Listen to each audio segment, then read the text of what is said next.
का ख्याल इसीलिए हर रोज लेकर आते हैं हम आपके लिए न्यूज़ 24 का ये खास प्रोग्राम संजीवनी। मैं हूं आपके साथ दीपिका यादव और मेरे साथ हैं जाने माने आयुर्वेद आचार्य डॉक्टर प्रताप चौहान। डॉक्टर चौहान, बहुत बहुत स्वागत है आपका। थैंक यू जी, नमस्कार।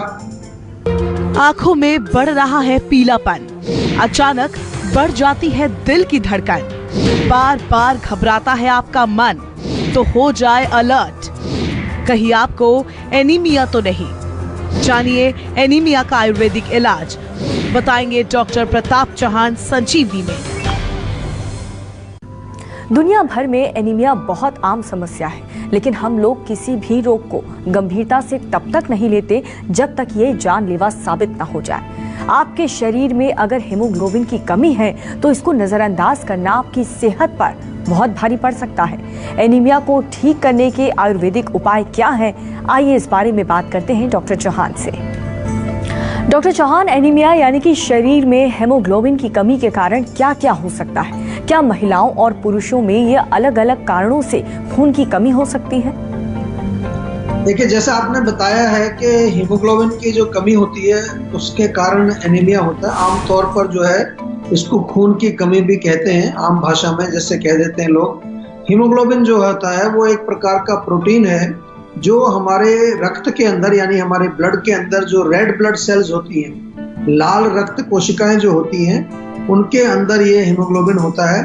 और हीमोग्लोबिन कम होने के कारण जो है अनेक हो सकते हैं। एक जो बहुत बड़ा कारण होता है वो है कि आयरन की जब कमी हो जाती है हमारे शरीर के अंदर, तो उसमें क्योंकि हीमोग्लोबिन का मुख्य घटक जो है, उसका मेन इंग्रेडिएंट जो है वो आयरन होता है, तो उसके कारण जो है एनीमिया हो सकता है आयरन की कमी से डेफिनेटली।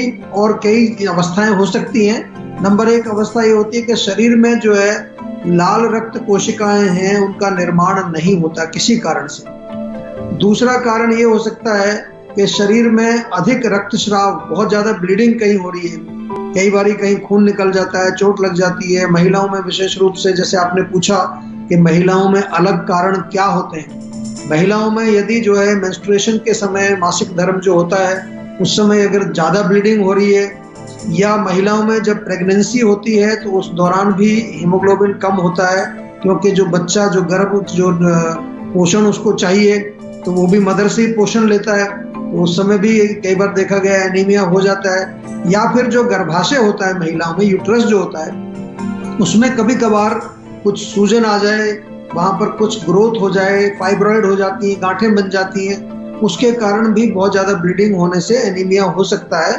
और एक कारण और भी होता है एनीमिया का कि किसी अन्य बीमारी के कारण भी ये हो सकता है। कई बारी जो है किसी अन्य बीमारी के कारण हमारे शरीर के अंदर जो रेड ब्लड सेल्स हैं वो नष्ट होने लगती हैं, बीमारी उनको नष्ट करती है।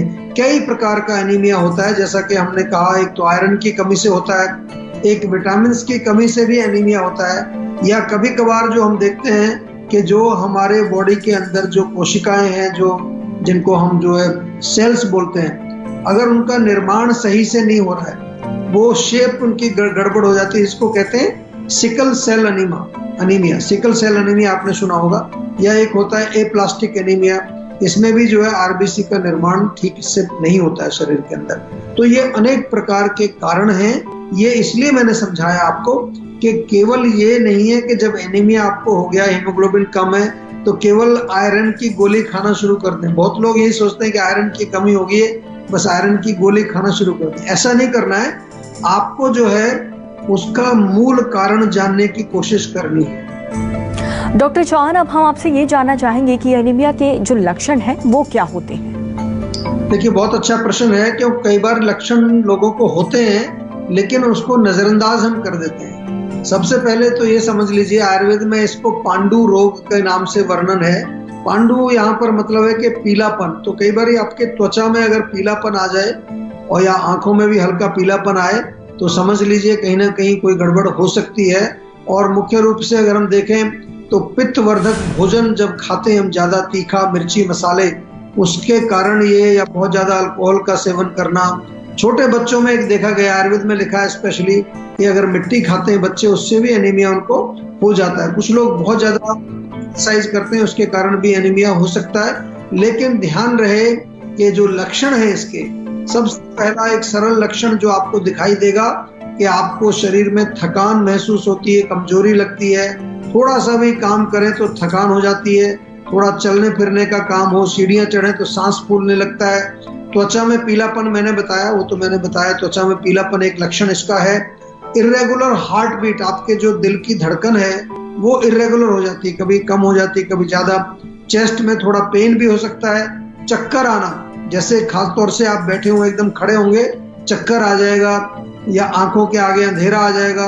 कई लोग गिर भी जाते हैं, वो गिर जाते हैं एकदम से चक्कर आने के बाद। हाथ पैर ठंडे हो जाते हैं, आपको लगता है कि उनमें सर्कुलेशन की कमी हो गई है, और सिर में दर्द भी अक्सर एनीमिया के कारण होता है। तो ये लक्षण यदि आपको हैं तो डरने की कोई जरूरत नहीं है। थोड़ा देखिए, आज इसमें बताएंगे आपको, कुछ अच्छे नुस्खे भी बताएंगे और किस प्रकार से आप एनीमिया को आयुर्वेद के माध्यम से ठीक कर सकते हैं, उसके बारे में भी आपसे चर्चा करेंगे। और इस वक्त हमारे साथ फरीदाबाद से डॉक्टर सोनू जुड़ चुके हैं, अपना सवाल पूछें। हेलो जी नमस्कार। नमस्कार जी सर, बताइए जी, क्या पूछना है? जी प्रॉब्लम है सर, हमको एज हमारी सर 29 है। अच्छा। और वेट हमारा 85 है। 85? Height 5 feet. जी हाइट 5 फीट है। अच्छा। और सीटिंग वर्क है। इसमें हमारा सोल बर्निंग होती है सर, तलवे में जलन होता है और स्वेटिंग टाइप की होती है, पसीना होता है। ऑल टेस्ट नॉर्मल है। अच्छा, आपने डायबिटीज चेक किया, शुगर लेवल चेक किया अपना? जी शुगर लेवल सब नॉर्मल है, टेस्ट सब नॉर्मल है हमारे सर। अच्छा, सोल बर्निंग होती है। बहुत अच्छी बात है। अगर शुगर ठीक है आपका और बर्निंग हो रही है, पसीना ज्यादा आ रहा है, तो पहला लक्षण तो आपका जो संकेत इससे मिल रहा है वो ये है कि गर्मी ज्यादा हो गई है, बॉडी में पित्त बढ़ गया है। हमारे यहाँ वात, पित्त, कफ, ये 3 चीजें आपको सबको रट जानी चाहिए। इसके बारे में बहुत बारी हम बात करते हैं, समझाते हैं आपको। तो पित्त क्यों बढ़ता है? अगर आप बहुत ज्यादा गर्म चीजें खा रहे हैं, चाय पी रहे हैं, ऑफिस में बैठ करके 2-3 बार चाय पी रहे हैं, या फिर जो है अपने भोजन में भी आप मिर्ची खाते हैं या अचार वगैरह का सेवन करते हैं, तीखा आपको पसंद है, तली हुई चीजें पसंद है, तो इनको थोड़ा सा बंद कर दीजिए। नॉनवेज भी नहीं खाना है। और इसके अलावा आजकल जो है कई बार ऑफिस वाले जो लोग हैं गुटखा वगैरह सेवन करते हैं, तंबाकू सेवन करते हैं, अल्कोहल बड़ी कॉमन हो गई है। ये सब चीजें हीटिंग वाली, इनको बंद कर दीजिए। आंवले का चूर्ण केवल आप सेवन करेंगे, उससे आपको लाभ मिलेगा। या ताजा आंवला मिलता है तो 2 आंवले रोज आप खाएं, ऐसे भी खा सकते हैं चबा करके, या उसका थोड़ा जूस निकाल करके वो भी आप पी सकते हैं, या बॉयल करके भी आंवला खाएंगे, उससे भी आपको फायदा मिलेगा। और प्रॉपर इसका एक थोड़ा सा मैं निवेदन करूंगा आपसे, हमारे डॉक्टर से और डिटेल में बात करके पूरी हिस्ट्री आपकी लेंगे। कई बार कहीं फैमिली हिस्ट्री में कोई चीज मिल जाती है, कोई पास्ट हिस्ट्री में कोई चीज मिल जाती है, वो हम देखेंगे। कई बार आपके डाइजेस्टिव सिस्टम में कोई चीज मिल जाती है। तो हमारे यहाँ जब कंसल्टेशन होता है आपसे, तो अनेक प्रकार के प्रश्न हम पूछते हैं ताकि हम रोग के रूट कॉज को समझ करके उसका प्रॉपर उपचार कर सकें। डॉक्टर चौहान, अगर किसी कारणवश एनीमिया हो जाए तो एनीमिया हो तो क्या खाना चाहिए और क्या नहीं खाना चाहिए? देखिए, बहुत अच्छा प्रश्न है और बहुत सारी चीजें आपके किचन में अवेलेबल हैं। सबसे पहले तो आप दूध का सेवन करें, और हो सके तो थोड़े खजूर, 3-4 खजूर और 7-8 किशमिश वो दूध में डाल करके उबाल दीजिए। बहुत बढ़िया आपका एक घरेलू नुस्खा ये बन जाएगा।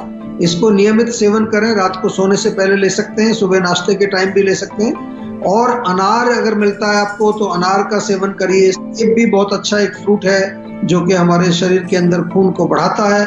जो विटामिन सी युक्त जो फल होते हैं, जैसे संतरा है, मौसमी है, या स्ट्रॉबेरी है, कीवी है, इनका सेवन भी कर सकते हैं, क्योंकि विटामिन सी की भी आवश्यकता पड़ती है हमारे शरीर में आयरन को एब्जॉर्ब करने के लिए। लेकिन ध्यान रहे, विटामिन सी बहुत ज्यादा मात्रा में ना खाया जाए। हरी पत्तेदार सब्जियां, जितनी भी ग्रीन वेजिटेबल्स होती हैं, पालक है, मेथी है, बथुआ है, या फिर जो है चुकंदर और गाजर, ये दोनों भी अच्छी चीजें हैं। इनका सेवन भी आप किसी भी रूप में कर सकते हैं। आयुर्वेद में अगर हम बात करें तो आंवला जो होता है, आंवले का फ्रूट आपने देखा होगा, अक्सर मिलता है। आंवले का सेवन आप कर सकते हैं। आंवले का टैबलेट आप ले सकते हैं, या अगर आंवला जूस हमारे यहाँ जीवा में मिलता है, बहुत बढ़िया। च्यवनप्राश का सेवन आप कर सकते हैं, जो कि आंवले से, फ्रेश आंवले की पीठी से जीवा में हम च्यवनप्राश बनाते हैं। आंवले का मुरब्बा भी आप खा सकते हैं। साबुत जो है होल ग्रेन्स जिसको कहते हैं ना, साबुत अनाज, तो उसमें चाहे गेहूं है, चना है, बाजरा है, ऐसे अनाज का सेवन करने से आपको जो है खून बनता है, उसमें भी आयरन होता है। और इसके अलावा गुड़ का सेवन करना चाहिए, गुड़ में भी आयरन होता है। गुड़ चना आप खा सकते हैं या दूध के साथ गुड़ का सेवन कर सकते हैं। जो चीजें नहीं आपको सेवन करनी है उनको ध्यान से सुन लीजिए। एक तो चाय, कॉफी, मिर्ची, मसाले, अचार, खटाई, अल्कोहल, तम्बाकू, बहुत ज्यादा तली चीजें, बहुत ज्यादा ऐसी चीजें जो आपके शरीर के अंदर पित्त को बढ़ाएंगी। या केमिकल्स का सेवन करना बहुत ज्यादा, चाहे इवन आप मेडिसिन भी खा रहे हैं किसी रोग के लिए, तो केमिकल मेडिसिन अगर ज्यादा सेवन कर रहे हैं आप, या फिर बहुत ज्यादा जो है आप जंक फूड का सेवन करते हैं, प्रोसेस्ड फूड का सेवन करते हैं, तो ये आपके लिए अच्छा नहीं है। जीवन शैली आपके लाइफस्टाइल में जो है बहुत इंपॉर्टेंट है कि आप नियमित रूप से व्यायाम करें, योग अभ्यास करें, प्राणायाम करें। इससे भी जो है आपके शरीर में एनीमिया की जो है एनीमिया रोग जो है ठीक होता है। और धूप का सेवन, विटामिन डी जिसको हम कहते हैं, धूप का सेवन भी करना चाहिए। तिल के तेल से मालिश करनी चाहिए और पानी जरूर पीते रहना चाहिए। कई बार डिहाइड्रेशन के कारण भी हमारे शरीर में धातुओं की कमी हो जाती है, तो लगभग 2 लीटर पानी हर रोज एक व्यक्ति को पीना चाहिए। नमस्कार, मैं हूं मानक गुप्ता। अगर आपको हमारा ये वीडियो पसंद आया हो तो इसे लाइक और शेयर जरूर करें, और हाँ, हमें सब्सक्राइब और फॉलो करना ना भूलें ताकि आप देश और दुनिया की कोई खबर मिस ना करें। तो जुड़े रहिए हमारे साथ और देखते रहिए न्यूज़ 24।